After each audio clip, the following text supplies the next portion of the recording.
brute force sebagai strategi algoritma yang pertama kali dikenalkan itu harusnya kalian udah bisa nebak bahwa ini adalah strategi pasti ini strategi yang paling gampang, yang paling tidak efisien gitu ya. Terus untuk apa saya peduli dengan ini gitu ya? Kenapa saya harus belajar ini? Kira-kira seperti itu ya untuk poin yang nomor 3. Oke, nah kemudian ini adalah contoh. Jadi sebelum saya masuk ke apa itu definisi, apa itu keterbatasan, dan lain-lain gitu ya.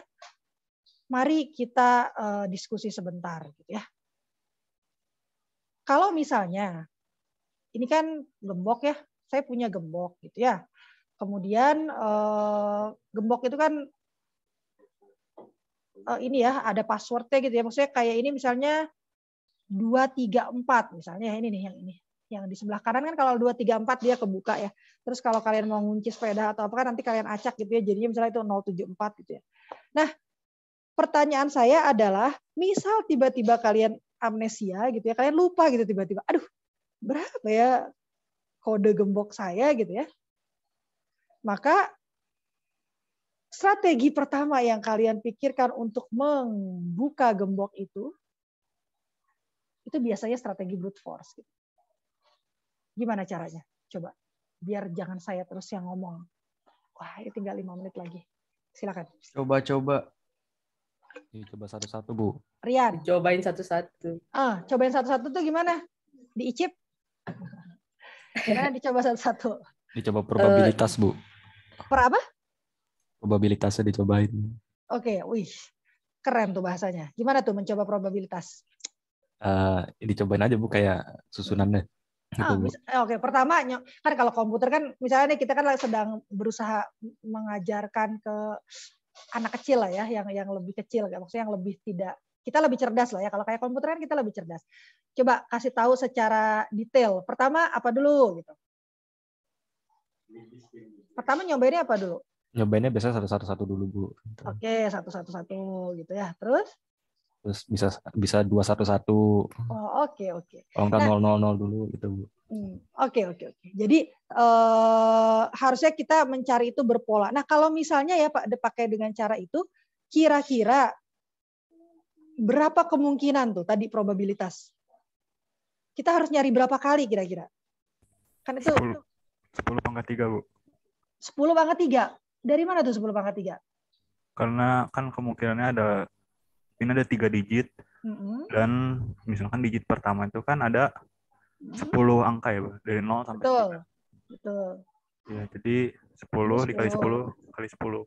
Oke, sip. Itu ini apa? Kombinasi atau permutasi ya? Kan ada 2 ya? Kombinasi. Karena boleh berulang itu. Kombinasi karena boleh berulang. Yang boleh berulang tuh kombinasi atau permutasi ya? Ini jadi ngomongin statistik. Oh iya, ngomong-ngomong saya sekalian ya, di sini ada yang namanya Pak Aryo. Pak Aryo itu beliau itu adalah asisten dosen kalian. Saya baru ngajuin sih, jadi harusnya sih diterima. Ya, asisten dosen kalian. Nah, kalian juga bisa tanya-tanya ke beliau gitu ya. Beliau tuh ini ya sedang mengambil S2 di TELU, jadi sama-sama mahasiswa juga sebenarnya. Oke. Nah, tapi tadi benar ya. Jadi terkait kombinasi sama permutasi kalian coba nanti cek lagi ya. Jadi kan sebenarnya begini kan ya. Kan ada tiga tempat yang harus saya tebak gitu kan ya. Yang di sini kemungkinannya bisa 0, bisa 1, bisa 2, bisa 3, bisa 4 sampai 9 gitu. Berarti kan ada 10 kemungkinan gitu. Iya nggak? Nah, kemudian yang di sini juga sama kan, bisa 0, bisa 1, ada 10 kemungkinan. Yang di sini pun bisa 10 kemungkinan. Ya udah kalau sama-sama 10 semua ya tinggal dipangkatin 3 aja gitu ya, 10 kali 10 kali 10 gitu. Kadang-kadang ada kondisi di mana saya itu 10 kali 9 kali 8 kalau pakai rumus ya udahlah saya kasih tahu aja lah ya, permutasi gitu ya. Kenapa? Itu karena biasanya dia ini untuk hal-hal yang misalnya unik gitu ya. Jadi misalnya ada 10 digit dari 0 sampai 9, kemudian kalian harus merangkai 3 digit, tapi 3 digitnya itu harus unik. Artinya kalau saya pilih 0 di sini, saya nggak boleh pilih 0 lagi di sini gitu. Jadi kalau saya pilih 0 di sini, saya berarti pilihannya berkurang 1. Entah itu boleh 1, boleh 2, boleh 3, boleh 4, boleh 5, sampai 9. Yang jelas nggak boleh 0. Gitu. Artinya kan kalau di pertama ini saya punya 10 kali kemungkinan, pas yang di kedua karena nggak boleh sama dengan yang di awal, berarti saya tinggal tinggal 9 kali kemungkinan gitu ya. Nanti yang ketiga karena nggak boleh sama dengan yang depannya, maka berkurang 1 lagi kan, jadi tinggal 8 kali. Makanya kemungkinannya jadi agak berkurang gitu ya, tidak 10 pangkat 3 tapi 10 kali 9 kali 8. Oke, itu sebenarnya di luar topik, tapi saya hanya ingin mengingatkan, khawatir kalian misalnya ngelihat rumus permutasi atau kombinasi kenapa beda dengan ini. Ini kan padahal kayaknya kombinasi juga gitu ya, kayaknya probabilitas juga gitu ya. Oke, ini karena tadi ya kalau gembok itu dia tidak harus unik kan ya, saya mau gemboknya 000 juga nggak apa-apa kan ya, jadi nggak masalah, atau 1 semua juga. Oke, nah kira-kira double nggak ini dilakukan? Saya pakai kayak begini. Kalian tahan nggak? Coba-coba 1000 kali. Tahan nggak ya? Ditinggal aja, Bu. Kenapa? Ditinggal, Bu, sepedanya, Bu. Beli baru ya, kayak orang miskin aja gitu ya. Oke, jadi kalau 1000 apalagi buat komputer itu kan masih sangat-sangat memungkinkan ya. Suruh ngeprint 1000 baris, gampang lah komputer mah langsung ini ya. Suruh nyari 1000 kali, itu bukan hal yang besar untuk komputer gitu ya. Nah, kalau gitu yang jadi masalah apa gitu ya. Kalau 1000 kali masih oke, coba kita lakukan hal yang sama, yang kayak tadi gitu ya, tapi dengan menggunakan rubrik gitu. Ini kan rubrik tuh harus gitu kan ya. Kuning semua, terus merah semua, terus kalian coba satu-satu gitu. Nah itu rubrik aja ini kan yang cuma 3x3 ya. Satu sisi itu cuma 3x3, masih sedikit gitu ya. Belum kan banyak tuh yang bentuknya kompleks begitu ya. Ini nih yang paling standar gitu ya. Itu aja. Ini saya nggak ngitung sendiri ya. Tentu saja saya nyontek dari referensi gitu ya. Dia bilang kemungkinannya ada 43 kuintilion gitu. Combination di sini sebenarnya probabilitasnya ini bahasa bahasa awam aja gitu ya. Oke. Jadi betapa banyaknya ini nolnya ada berapa saya nggak tahu nih. Coba 1 2 3 4 5 6 7 8 9 10 11 16 rasanya. Saya lupa ya. Kuintilion itu kalau nggak salah 10 pangkat 16 gitu. Jadi 10 pangkat 16 sih. Ya pokoknya banyak aja lah ya. Kalian hitung sendiri. Saya matanya udah nggak bisa lihat yang deket-deket begitu. Jadi amat sangat sungguh tidak memungkinkan baik oleh manusia. Mungkin komputer, kalau kalian punya komputer yang superkomputer gitu ya, masih nggak kerasa gitu ya. Tapi tentu saja akan menghabiskan resource yang ya sangat-sangat melelahkan lah ya. Nah ini adalah brute force ya. Jadi sebagai gambaran sebelum kita lihat ke teori. Oke. Oke, sebelum saya cut untuk kalian sholat, ini adalah ini ngomong-ngomong slide saya agak berbeda dengan yang. Jadi saya biasanya ada slide dari koordinator, kemudian ada slide yang saya persiapkan untuk mengajar, untuk mempermudah saya mengajar. Karena kalau saya pakai slide yang dari kelas paralel itu kan biasanya banyak banget. Slide-nya tuh sampai puluhan gitu ya. Jadi nggak mungkin akan disampaikan di dalam satu pertemuan gitu ya. Jadi biasanya saya ambil inti-intinya saja, tapi kalian silakan baca yang aslinya gitu ya. Jadi strategi brute force ini adalah strategi yang paling pertama kali terlintas untuk mendapatkan solusi. Kayak tadi, gembok saya lupa gitu ya. Ya udah gitu ya. Udah brute force tuh pasti langsung kepikiran, ya udah cobain aja satu-satu gitu. Strategi yang didasarkan langsung dari istilahnya problem statement. Problemnya apa? Dah gitu, go gitu ya. Kira-kira seperti itu. Jadi yang pertama kali kepikiran gitu ya. Jadi kira-kira kalau saya boleh tulis step by step-nya gitu ya, kalau brute force itu pertama ada problem, dikasih problem. Kedua, langsung fokus mencari solusi dengan menggunakan brute force gitu ya. Nah, kalau misalnya memungkinkan, kalian punya waktu luang, waktu lebih gitu ya, kalian bisa memikirkan, kayaknya harusnya nggak usah satu-satu banget ya. Mungkin saya bisa melakukan optimasi. Gitu. Misal, saya ingat kayaknya mengandung angka 1, misalnya. Saya lupa ininya, tapi mengandung angka 1. Nah, itu kan saya bisa melakukan optimasi gitu ya. Nggak harus semuanya dicoba gitu ya. Oke. Nah, tadi kenapa saya harus peduli dengan brute force ini gitu ya, padahal katanya yang paling tidak baik gitu ya, bukan paling tidak baik. Paling tidak efisien gitu ya. Pertama sederhana kan ya, straightforward gitu. Kan gampang gitu ya, jadinya langsung kepikiran gitu. Yang kedua itu pasti akan memberikan solusi kalau memang solusinya ada. Jadi brute force ini karena dicek satu-satu pasti memberikan solusi. Ya dengan asumsi memang solusinya ada gitu ya. Kan kalau kayak gembok tadi kan pasti solusinya ada kan, kecuali gemboknya rusak gitu ya. Oke, nggak mungkin tiba-tiba dia kombinasinya jadi 1, 2, 3, 4 kan nggak mungkin, orang cuma ada 3 gitu ya. Jadi kan pasti ada solusinya. Ya walaupun tentu saja tidak efisien gitu ya. Nah, kemudian yang ketiga adalah memastikan pengertian terhadap problem. Apa maksudnya? Jadi setidaknya kalau kalian punya problem, kemudian kalian bisa menyelesaikannya dengan brute force, itu artinya kalian paham problemnya gitu. Karena kadang-kadang kita dikasih problem suka nggak paham ya.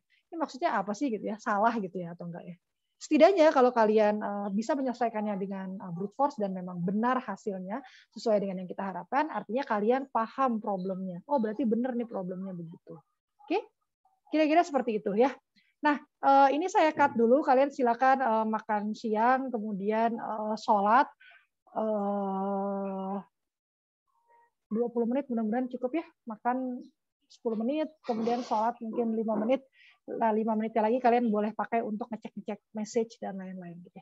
Setelah itu kita akan masuk membahas terkait algoritma yang lebih informatik gitu ya, yang lebih sering kalian temui dengan menggunakan pendekatan brute force. Oke? Silakan.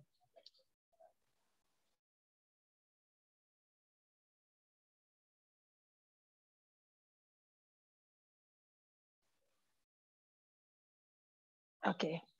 Jadi kita studi kasus untuk brute force ini yang paling mungkin mudah dipahami si brute force-nya itu melalui FindMax gitu ya. FindMax itu mencari bilangan, kalau di dalam kasus ini karena kita pakai bilangan jadi bilangan aja gitu ya. Sebenarnya nggak harus bilangan, tapi ini mencari bilangan terbesar gitu ya di antara sekumpulan bilangan yang sudah disediakan sebagai input gitu ya. Mungkin lebih umumnya sebenarnya mencari nilai ekstrim sih ya. Jadi bisa nilai ekstrim itu bisa yang paling besar, bisa yang paling kecil gitu ya. Nah, ada yang tahu nggak? Misalnya nebak-nebak gitu ya. Kira-kira kenapa sih kalau FindMax itu mencari yang maksimum di dalam suatu, coba biar lebih teknis, mungkin kalian bayangkan ada array gitu ya, isinya bilangan-bilangan gitu ya. Terus udah gitu kalian disuruh nyari yang paling besar gitu. Misalnya mungkin biar lebih visual gitu ya. Kalian punya array banyak gitu ya. Di dalamnya ada angka-angka gitu ya. 7, 6, 4 misalnya gitu ya. Jadi mulai dari indeks ke-1, indeks ke-2 sampai misalnya ada n buah bilangan bulat gitu ya misalnya. Nah, itu kalian disuruh nyari yang maksimumnya gitu. Nah, kira-kira kenapa kalian pikir ini kok saya bilang sebagai brute force gitu. Pasti ini solusinya pakai brute force deh gitu. FindMax ini gitu. Ada yang ini nggak? Ada yang kepikiran nggak? Coba.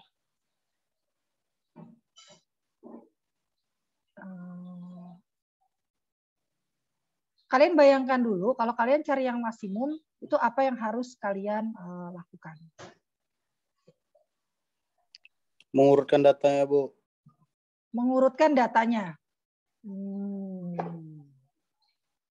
Bisa sih, kalau saya kemudian melakukan pengurutan data, kemudian saya ambil gitu ya. Tapi kalau nilai maksimum itu sebenarnya kan saya di akhirnya saya sebenarnya nggak butuh angkanya terurut kan ya? Butuh nggak? Nggak butuh kan ya? Saya tuh cuma pengen tahu yang terbesar aja gitu. Nanti sorting juga akan masuk ke dalam case study sebenarnya, beberapa sorting gitu ya, masuk ke brute force. Tapi kalau saya hanya ingin mencari yang maksimum, sebenarnya saya tidak perlu terlalu berlebihan kalau misalnya saya harus mengurutkan juga maksudnya. Karena mengurutkan itu ongkosnya besar loh, lumayan besar kan ya. Yang biasa tuh n kuadrat ya. Ya, yang paling cepat ya n log n gitu. Padahal FineMax ini sebenarnya dia kompleksitasnya hanya n saja gitu. Coba kira-kira apa yang membuat dia dimasukkan ke kategori penyelesaiannya itu masuk ke brute force? Mungkin kalian kalau yang udah lihat slide-nya kan ada algoritmanya ya. Mungkin kalau yang sudah paham juga algoritmanya, coba kira-kira kenapa dia masuknya ke brute force? Karena harus bandingin semua angkanya Bu dari awal sampai akhir. Betul sekali. Ya. Jadi seperti kata, ini saya manggilnya apa? Giat. Iya Bu, atau Giat. Dava. Oh, oke, Giat. Ngomong-ngomong di sini ketua kelasnya siapa ya? Saya Bu. Saya tuh siapa? Farhan. Oh, oke. Ya, Bu. Oke, Farhan lumayan lah ya. Maksudnya lumayan gampang gitu ngafal namanya, saya tuh suka susah gitu ya. Kayak Giat sini mungkin saya tinggal mengingat Giat belajar gitu ya. Cuman kalau tulisannya saya susah nih ngafalinnya gitu ya. Gaya-gaya apa nama anak zaman sekarang nih begini ya. Makanya di kelas sebelumnya itu ketua kelasnya namanya Bintang. Wah, saya senang banget tuh.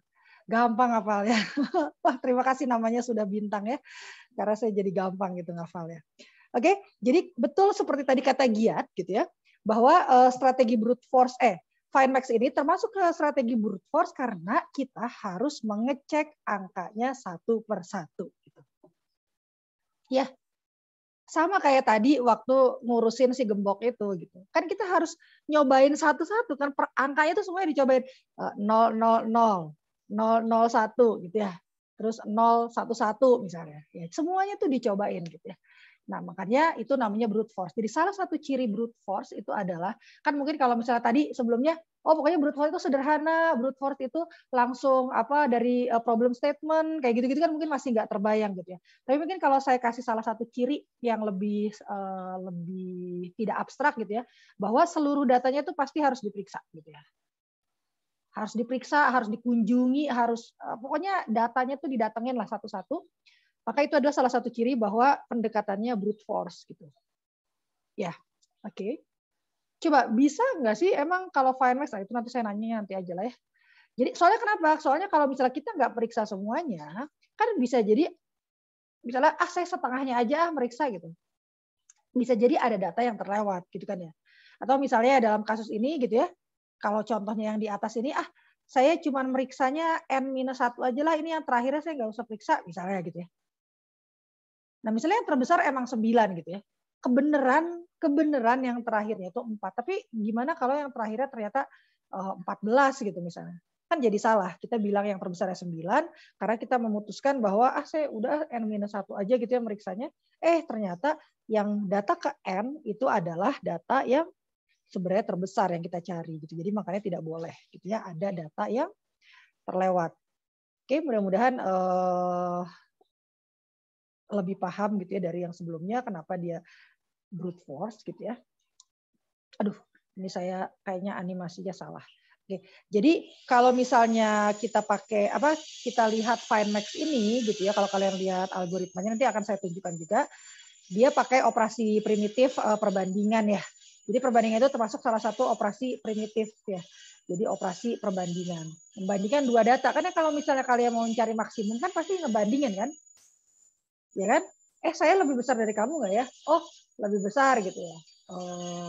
Atau lebih kecil gitu kan. Pasti ngebandingin, namanya juga nyari maksimum gitu ya. Oke? Jadi bandingkan setiap datanya satu persatu dan kemudian kita menyimpan atau mencatat data yang sejauh ini kita ketahui sebagai yang terbesar gitu ya. Jadi kalau cara yang awam gitu ya, misalnya saya tanya ke orang yang bukan dari computer science lah misalnya yang bukan dari informatik, gimana sih caranya mencari maksimum gitu ya. Nah, itu biasanya kan kalau cuma 2 angkanya gitu ya, saya mungkin pindah ke papan tulis ya.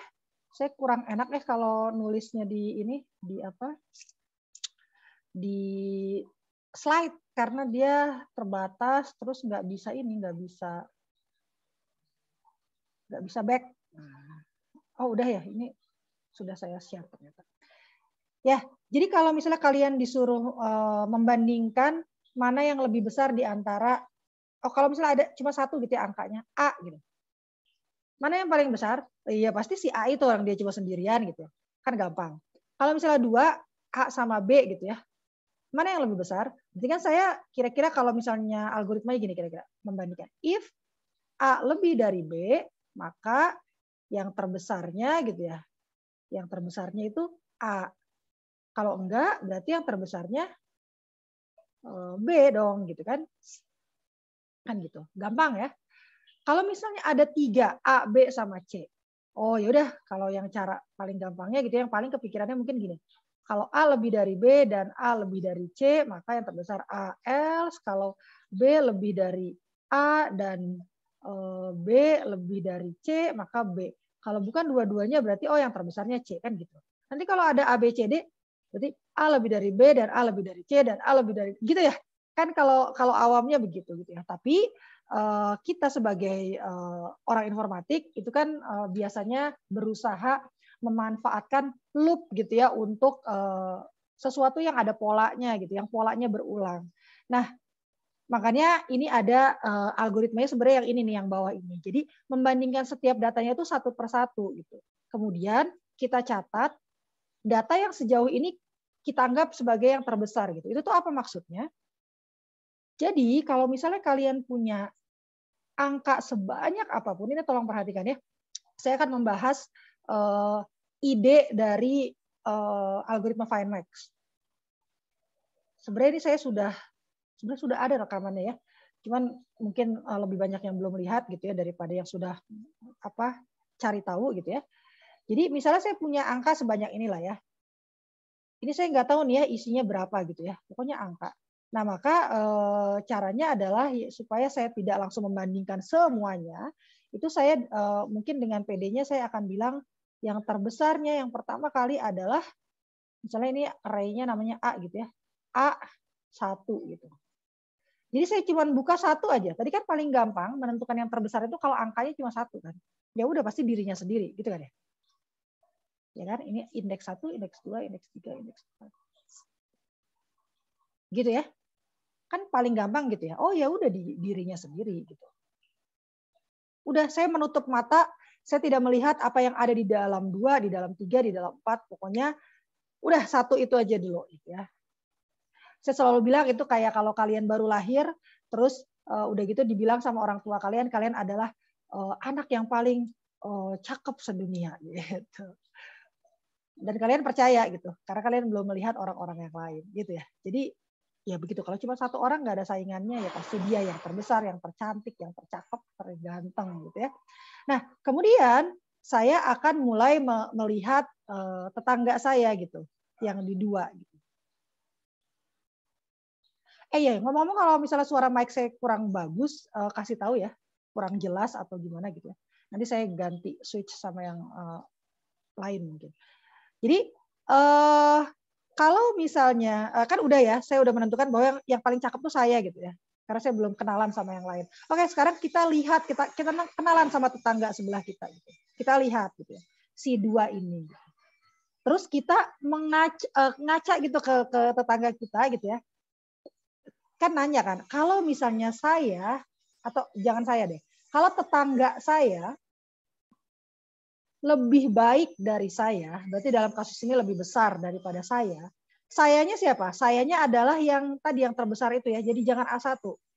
Tapi yang terbesar, karena tadi ingat algoritmanya adalah simpan dan catat data yang sejauh ini diketahui sebagai yang terbesar gitu. Jadi saya nyatatnya di variabel yang namanya terbesar. Saya catat, oh terbesarnya ini gitu. Ditaruh gitu ya. Jadi saya cek nih, coba lihat tetangganya ini lebih besar nggak daripada yang sudah saya catat ini gitu. Kalau misalnya ternyata lebih besar, artinya yang saya catat kan salah gitu ya. Iya nggak? Ya. Yang saya catat ini salah gitu. Artinya harus diganti catatan saya. Ya, jadi saya ganti nih catatan saya, jadi terbesarnya adalah yang tetangganya gitu. Kan gitu. Ya. Kalau misalnya ternyata enggak, berarti kan kalau false gitu ya, ternyata ya tetangga saya enggak lebih besar gitu. Berarti kan saya tidak perlu ngapa-ngapain kan? Catatan saya ya udah begitu aja. Berarti benar yang terbesarnya yang tadi. Gitu. Saya tidak mengubah catatan saya. Selesai kan? Kemudian kan masih ada tuh ya tetangga-tetangganya yang lain.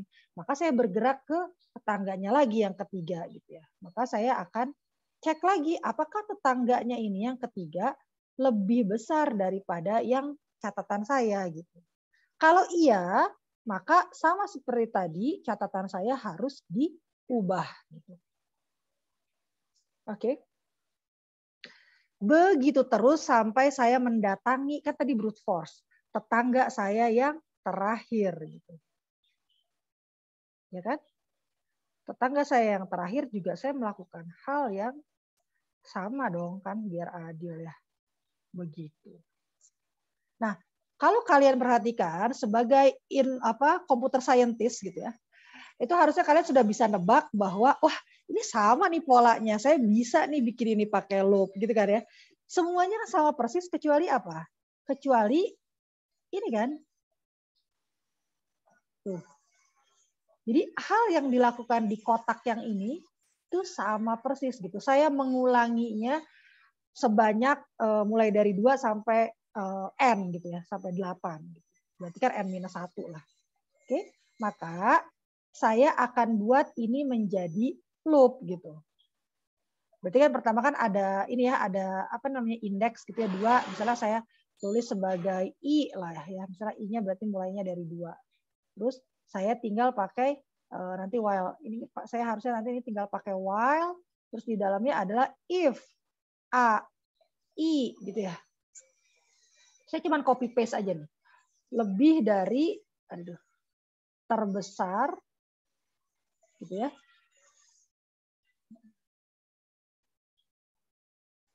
If AI lebih dari terbesar gitu ya, maka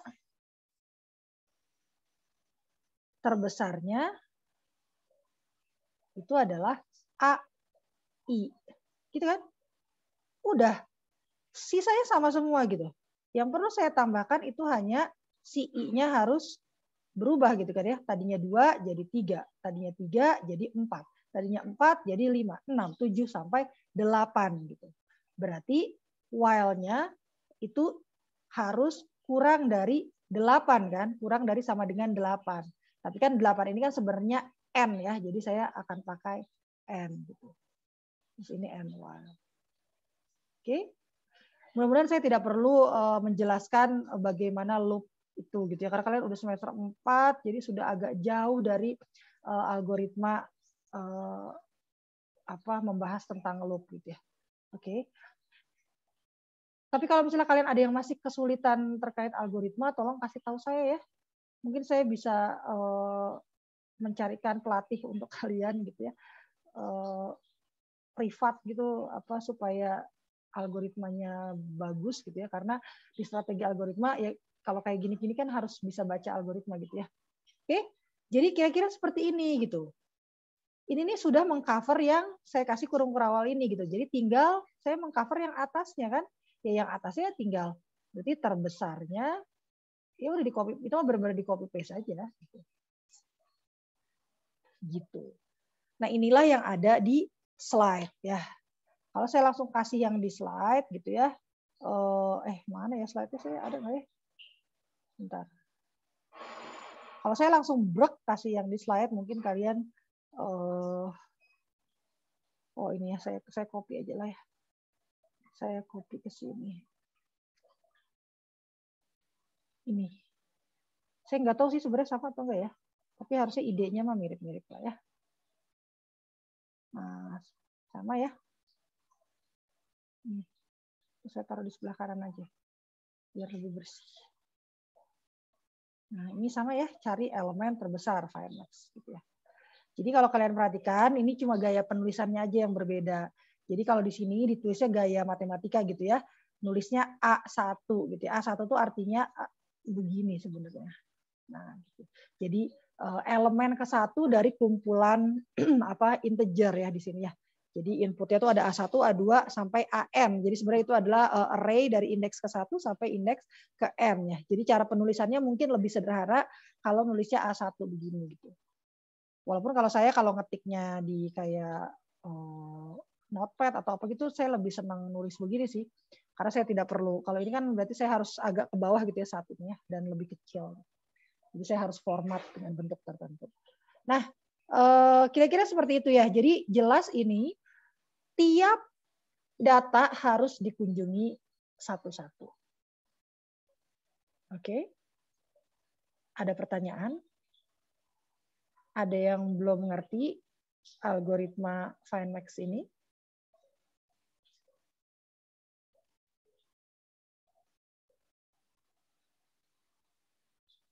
Atau saya minta... Untuk yang ini sepertinya masih aman, Bu. Oke, sip. Siapa itu yang bicara? Rian bukan? Iya ya Bu, saya. Oke. Oke. Nah, sekarang pertanyaan selanjutnya adalah, kalau saya punya problem FindMax, kapan saya tidak perlu brute force? Dengan tadi misalnya datanya adalah sekumpulan bilangan bulat, let's say begitu.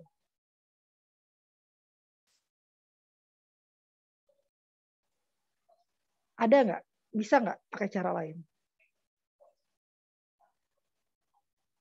Atau kalau bentuk datanya seperti apa yang memungkinkan saya mencari maksimum, tapi saya tidak perlu ngecek datanya satu-satu, nggak perlu pakai brute force.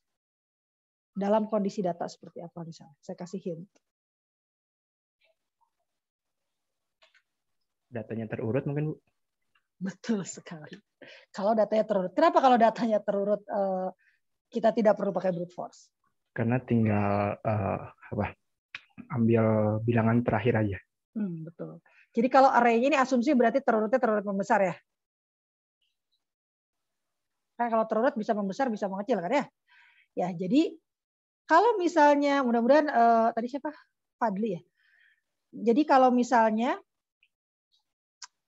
datanya sudah terurut gitu ya. Misalnya ini terurutnya membesar ya. Terurut membesar itu namanya ascending. Ada lagi satu lagi descending ya. Kalau misalnya terurut membesar, maka saya tidak perlu mengecek bendanya satu-satu kan? Ya udah saya balikin aja, pasti yang terbesarnya tinggal di return terbesarnya adalah AN gitu kan. Ketika saya tahu datanya terurut membesar gitu. Kalau misalnya saya nggak tahu, kalau saya tahu datanya terurut mengecil, ya berarti yang saya ambil yang terbesarnya ada di depan gitu ya. Oke. Tadi saya mau nanya tapi sudahlah. Oke. Jadi kalau urutan datanya kita ketahui, maka nilainya kita dapat duga gitu ya dari posisinya. Jadi misalnya tadi terurut membesar, maka data terakhir pastilah yang paling besar. Kita tidak perlu menghabiskan energi kita untuk mencari dengan menggunakan brute force gitu ya. Oke. Ini algoritmanya tadi yang tadi. Kemudian proses yang harus dilakukan secara sekuensial itu ya. Kira-kira rangkumannya itu ada yang di sebelah kanan itu gitu ya. Jadi itu yang tadi saya sudah jelaskan. Oke. Nah, ini sebenarnya saya ada list buat kalian pikirkan gitu ya. Ini rasanya ada semua videonya. Saya rasanya udah bahas semua gitu ya.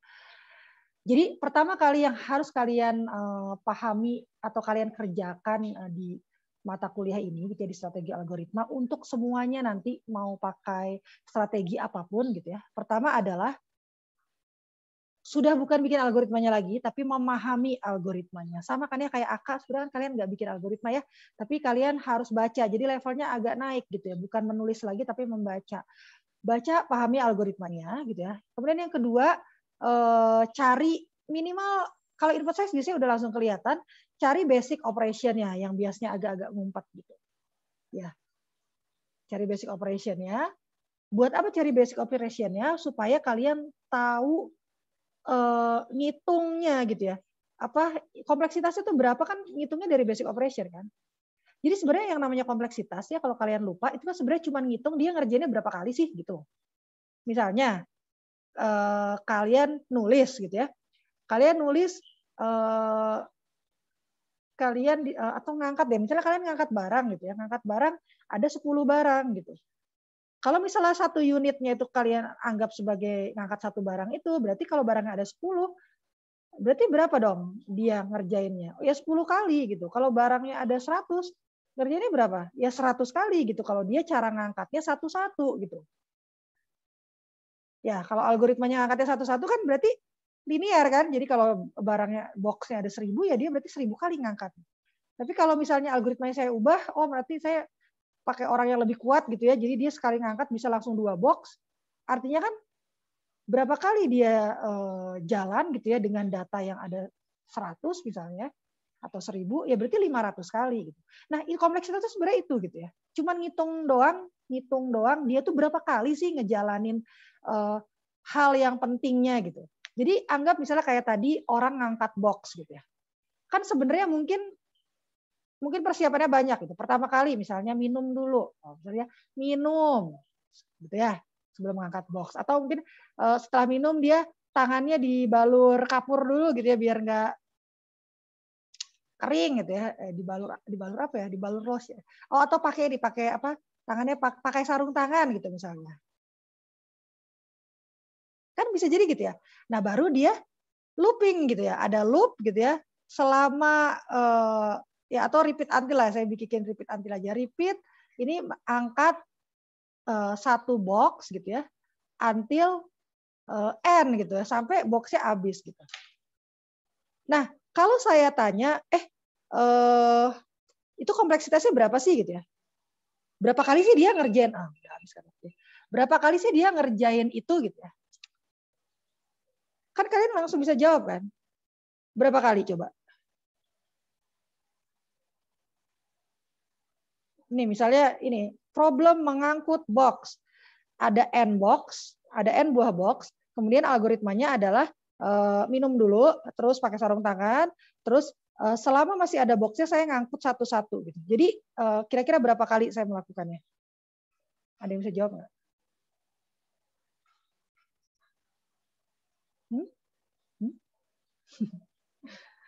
Kalau nggak ada yang bisa jawab, saya panik nih. Ada n box, terus kalian ngangkatnya satu-satu, berarti berapa kali saya mengangkat? Berapa kali saya melakukan itu? Sebanyak n box. Oke, sebanyak n box kan? Aduh, kalau misalnya nggak ada yang bisa jawab, saya agak khawatir. 2 plus n bukan Bu? Apa? 2 plus 2 n. plus n. Oke, Fadli 2 plus n karena ada 2 yang lainnya. Oke. Jadi dua-duanya tadi jawabannya benar ya. Hanya bedanya adalah kalau sesar melihat mungkin yang pentingnya aja gitu. Yang paling signifikannya saja gitu. Karena minum sama pakai sarung tangan itu kan cuma dikerjain sekali gitu. Dia tidak terlalu berhubungan dengan proses mengangkat box tersebut. Ya berhubungan sih sebenarnya biar tangannya nggak lecet gitu ya. Tapi maksudnya secara apa ya? Secara tidak secara signifikan mempengaruhi banyaknya banyaknya aktivitas yang dilakukan gitu. Jadi misalnya boxnya saya tambah jadi 1000, kan pakai sarung tangannya tetap 1 kali gitu. Ya, saya tambah misalnya boxnya lebih banyak lagi, ya tetap aja tangannya ada cuma 2 gitu ya. Pakai sarung tangannya cuma sekali itu aja gitu ya.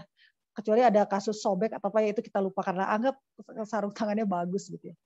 Ya, jadi kadang-kadang kalau yang Fadli tadi itu juga nggak salah, malah betul banget gitu ya. Artinya dia melihat secara detail gitu. Tapi terkadang yang namanya algoritma itu segitu kompleksnya sedemikian rupa sehingga kalau kita lihat terlalu detail itu pusing sendiri kita ya.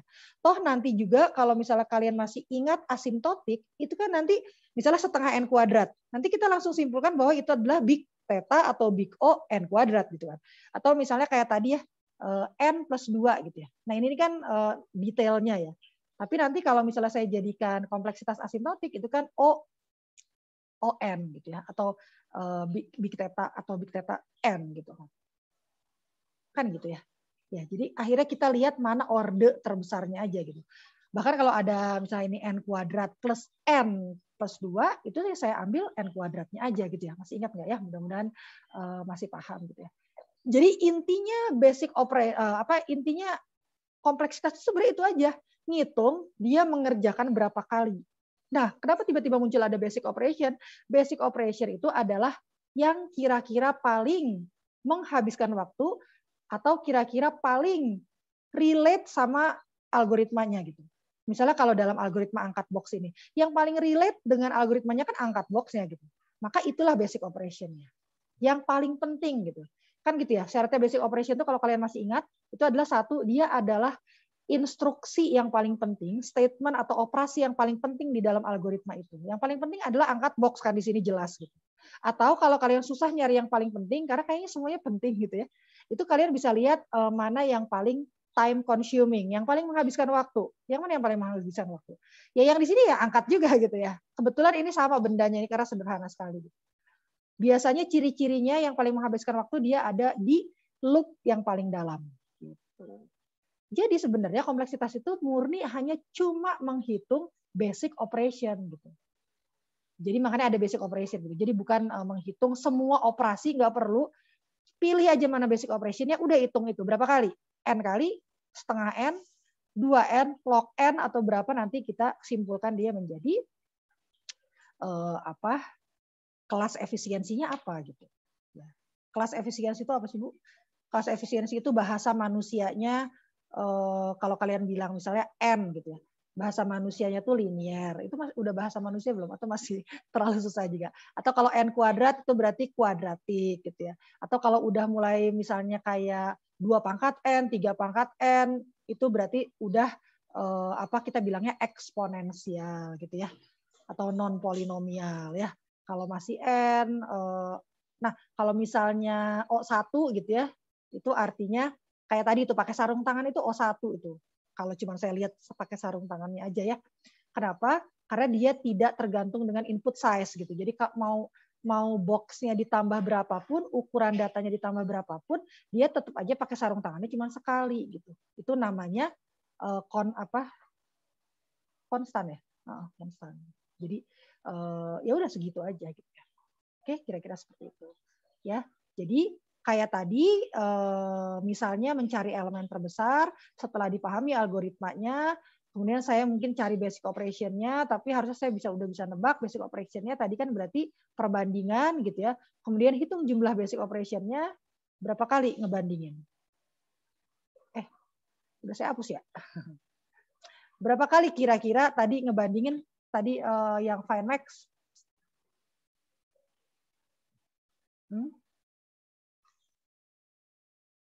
Saya balik lagi ini. Coba. Berapa kali ngebandingin? Kan basic operation-nya pasti perbandingan ya. Basic operation itu biasanya kalau nggak perbandingan, perkalian, yang kayak gitu-gitu. Ya, kan karena dia sangat relate dengan algoritma cari elemen terbesar gitu. Nah, itu ya yang AK lebih dari max itu adalah perbandingan. Berapa kali dia dikerjakan?